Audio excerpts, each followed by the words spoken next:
नहीं नहीं, कभी नहीं। मरना कबूल करेंगे लेकिन दोबारा आरजेडी में नहीं जाएंगे। अगर तेजस्वी जी महुआ नहीं आते तो हम शायद राघोपुर नहीं जाते। तो वो आ गए तो हमको मजबूरी था जाना वहाँ। अब मान सम्मान के लिए कोई भी मरता है जीता है, अपने स्वाभिमान से कोई समझौता नहीं करता। जो भाई का नहीं हुआ जनता का कैसे हो सकता है? जो भाई का नहीं हुआ, जब आदमी आगे बढ़ रहा होता है तो एक बात ध्यान रखिएगा, उसको पैर खींचने वाला उसका अपना आदमी होता है। बिहार के इस चुनाव ने लालू यादव के दोनों बेटों में किस कदर दूरियां ला दी हैं, उसका प्रमाण है तेज प्रताप यादव का ये बयान। परिवार और पार्टी से निकाले गए लालू यादव के बड़े लाल तेज प्रताप अब खुलकर छोटे भाई तेजस्वी यादव पर जुबानी तीर छोड़ रहे हैं। महागठबंधन के सीएम उम्मीदवार तेजस्वी यादव पर हमला करते हुए तेज प्रताप यादव ने यहां तक कह दिया कि कोई भी आदमी मान सम्मान के लिए जीता है और मरता है, हम मर जाएंगे लेकिन आरजेडी में जाना कबूल नहीं करेंगे। आप खुद सुनिए एनडीटीवी से एक्सक्लूसिव बातचीत में तेज प्रताप यादव ने और क्या क्या आरोप लगाए। देखिए, गजब संयोग है, हम चुनाव प्रचार से वापस आ रहे थे और एयरपोर्ट पे पटना एयरपोर्ट पे तेज प्रताप हमको यहाँ से दिख गया। आप अभी से लौट रहे हैं कैसे चुनाव प्रचार करके? हाँ, अभी फिर जा रहे हैं। फिर जा रहे हैं। आपने इस पर पूरी ताकत लगाई है तेज प्रताप, लेकिन अब रिजल्ट की जहाँ बात है, हम आप अपने आप को क्या नंबर देते हैं? आपने कितने कैंडिडेट उतारे हैं और कितना नंबर देते हैं अपने आप? देखिए, हमारा विधानसभा में हमारे पार्टी से जनशक्ति जनता दल से 44 कैंडिडेट हैं। तो हम तो ये नहीं कहेंगे कि 44 ही हम जीत लेंगे, उसमें से 7 भी आ सकता है, 9 भी आ सकता है, 10 भी आ सकता है। बट अपनी जो असली ताकत है वो कहाँ झोंकी है? राघोपुर में झोंकी है क्या? नहीं नहीं, हमारा तो सब जगह कार्यक्रम लगा है। ऐसा कुछ नहीं कि अपना पूरा ताकत हम झोंक दिया है। लेकिन फर्स्ट चरण में तेजस्वी जी उतारे महुआ में, तो हम राघोपुर चले गए, 2 बार हेलीकॉप्टर उतार दिए। मतलब कहने का मतलब है कि इसकी जो शुरुआत है वो तेजस्वी ने की, छोटे भाई ने की, जिसको आप अर्जुन और कृष्ण हरदम बोलते थे। नहीं, देखिए, अगर तेजस्वी जी महुआ नहीं आते तो हम शायद राघोपुर नहीं जाते। तो वो आ गए तो हमको मजबूरी था जाना वहाँ। मतलब आपने कर्जा चुका दिया जाके? कर्जा चुका दिया और क्या, ब्लैक बोर्ड को लेके चल दिए जी, ब्लैक बोर्ड लेके चल दिए। बट ये क्योंकि 2 भाई हैं, आप लोग साथ में रहे हैं और आप उनको अपना छोटा भाई के अलावे आप उनको बोलते थे कि मेरा अर्जुन है और मैं कृष्ण हूँ, तो ये इतनी स्थिति एक समय तक ही ठीक था जब हमें मान सम्मान मिलता था। अब मान सम्मान के लिए कोई भी मरता है जीता है, अपने स्वाभिमान से कोई समझौता नहीं करता है। बट गड़बड़ क्या हो? तो अब गड़बड़ जो भी रहा हो, खैर हमारा लाइन अलग हो गया, अब हम अपने राह पे निकल गए हैं, अब इसी को मजबूत करना है। नहीं, वो ठीक है, बट तभी भी तो माता पिता का आशीर्वाद तो आपके साथ है ही। तो माता पिता का तो आशीर्वाद हर एक पुत्र पे, हर एक संतान पे होता है। बट मेरा मानना है कि आप चाहेंगे तो फिर से दोनों भाई एक साथ हो सकते हैं। नहीं नहीं, कभी नहीं। मरना कबूल करेंगे लेकिन दोबारा आरजेडी में नहीं जाएंगे। माँ बाप का रिस्पेक्ट, भाई बहन का रिस्पेक्ट अलग जगह है, पॉलिटिकल लड़ाई अलग जगह। और ये बताइए कि ये जो आप प्रचार कर रहे हैं तेज प्रताप, जैसे हेलीकॉप्टर है, ये है वो है, तो अल्टीमेटली इसका खर्चा कहाँ से आ रहा है? ये सवाल आप तेजस्वी जी से भी पूछ सकते हैं कि इसका खर्चा कहाँ से आ रहा है, आप कहाँ से ला रहे हैं, या और भी लोग आ रहे हैं। तो ये कोई वो बड़ा बात नहीं कि कहाँ से आ रहा है।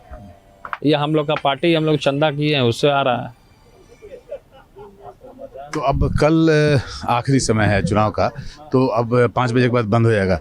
तो एक बार फिर से आप बताइए कि आपको लग रहा है, क्योंकि तेजस्वी दावा कर रहे हैं कि महागठबंधन की सरकार बन रही है, वो तो 14 को पता चलेगा किसकी सरकार बन रही है, बिगड़ रही है। हम कैसे आपके जो नंबर्स आएंगे, अगर आपको समर्थन देने की नौबत आई तो आप किसको समर्थन देंगे, एनडीए को कि महागठबंधन? देखिए, जो रोजगार को देगा, जो रोजगार देगा, जो पलायन को रोकेगा, जो शिक्षा को बढ़ाएगा, जो काम करेगा, उसको हम देंगे, उसके साथ जाएंगे। तो वो कौन है आपके हिसाब से? एनडीए है कि जो भी आए, तेजस्वी है? वैसे जो भी आए, वो तो 14 को रिजल्ट आएगा, जिसका बहुमत ज्यादा होगा उसको। मतलब मेरा खाली तेज प्रताप से सवाल ये है कि अगर जरूरत पड़ी तेजस्वी की आपके मदद की सरकार बनाने में, तो क्या तेज प्रताप मदद करेंगे? सोचा जाएगा, तब का तब देखा जाएगा। चलिए तेज प्रताप, बहुत बहुत धन्यवाद और आपको फिर से एक बार शुभकामना हमारी। Thank you. आपको बता दें कि इससे पहले भी तेज प्रताप यादव ने नवादा में रैली के दौरान तेजस्वी पर हमला करते हुए यहां तक कह दिया था कि जो इंसान भाई का नहीं हुआ वो जनता का क्या होगा। आप तेज प्रताप का वो पूरा वीडियो भी देखिए। जो भाई का नहीं हुआ जनता का कैसे हो सकता है? जो भाई का नहीं हुआ, जब आदमी आगे बढ़ रहा होता है तो एक बात ध्यान रखिएगा, उसको पैर खींचने वाला उसका अपना आदमी नहीं होता है।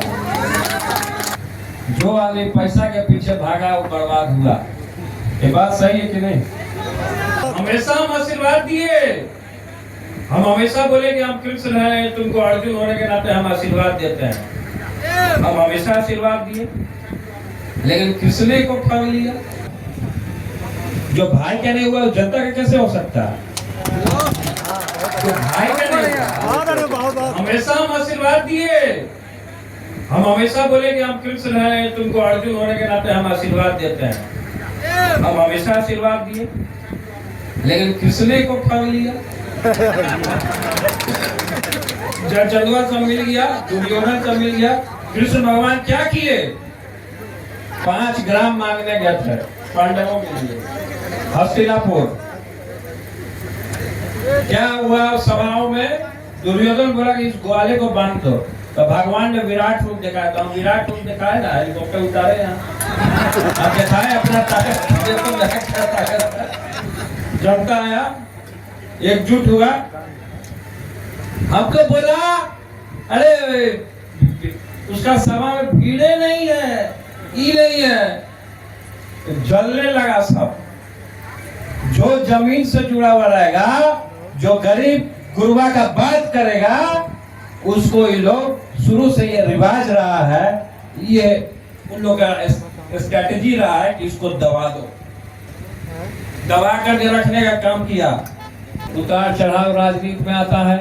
जब आदमी आगे बढ़ रहा होता है तो एक बात ध्यान रखिएगा, उसको पैर खींचने वाला उसका अपना आदमी नहीं होता है। हम ये भी बता देते हैं कि राजा जो होता है आंख से अंधा, कान का बहिरा, मुंह का गूंगा होता है। उसको बताने वाले उसके सलाहकार होते हैं। जब चाटुकार सलाहकार इर्द गिर्द मंडराए तो ऐसे राजा का पतन हो जाता है, बुद्धि और विवेक का नाश हो जाता है। इसीलिए आप लोग को कहा जा रहा है कि एकजुट होकर के 8 नंबर के सामने ब्लैक बोर्ड पे बटन दबाना है कि नहीं दबाना है? हाथ उठाइए। अच्छा एक बात बताइए कि यहाँ हमारा जो ब्लैक बोर्ड है, वो ब्लैक बोर्ड पे कितने लोग पढ़ाई किया? हाथ उठाइए। तो हाथ उठाइए, कितना लोग पढ़ाई किया? यहाँ मीडिया के लोग नहीं उठा रहे, यानी पढ़ाई नहीं किया। सब लोग पढ़े हैं, सब लोग पढ़े ना जी, शिक्षा लिए हैं। मीडिया के लोग मास कॉम किए होंगे, तो वहाँ पे इनके टीचर ब्लैक बोर्ड पे पढ़ाएंगे। मोदी जी पढ़े होंगे गुरुकुल में या पाठशाला में पढ़ेंगे, तो वहाँ भी ब्लैक बोर्ड मिला होगा। तो मोदी जी भी तो पढ़ के यहाँ ब्लैक बोर्ड पे आए हैं। कोई भी देश का नेता हुआ सब ब्लैक बोर्ड पे पढ़ा है। तो ब्लैक बोर्ड जो है शिक्षा का है, शिक्षा का प्रतीक। और शिक्षा की स्थिति बिहार में चरमराया हुआ। स्कूल में देख लीजिए, टीचर बच्चा खेल रहा है, कूद रहा है, और टीचर है कि लावाला पूरा खैली बना रहा है। बनाने में मस्त है वो। क्योंकि शिक्षा जो है ग्राफ गिर चुका है। और यहाँ 5 साल में, और यहाँ पे आप देख लीजिए, और जगह आप देख लीजिए। जैसे कि हम एक उदाहरण के तौर पे हम आपको बता देते हैं कि हम वैशाली के महुआ में, जब वहाँ के विधायक कम उम्र में जब हम चुने गए थे, तो वहाँ के लोगों से हमने वादा किया था कि महुआ में हम मेडिकल कॉलेज बनाने का काम करेंगे। हम और कम उम्र में हम स्वास्थ्य मंत्री बने, और हमने कैबिनेट में ये फैसला लिया कि हमने तो जनता से वादा कर दिया था विधायक बनने से पहले कि मेडिकल कॉलेज हम बना के देंगे। स्टेट में हमने वादा पूरा किया, मेडिकल कॉलेज देने का काम किया। बहुत सारे नेता लोग आते हैं, लंबा चौड़ा वादा करते हैं कि हम ये भी कर देंगे, हम वो भी कर देंगे, लेकिन जब सरकार बन जाती है, चुनाव जीत जाते हैं, और तो उसके बाद वादा को पूरा नहीं करते। और यहाँ पे रजौली में अनुमंडल अस्पताल बनाने का काम होगा।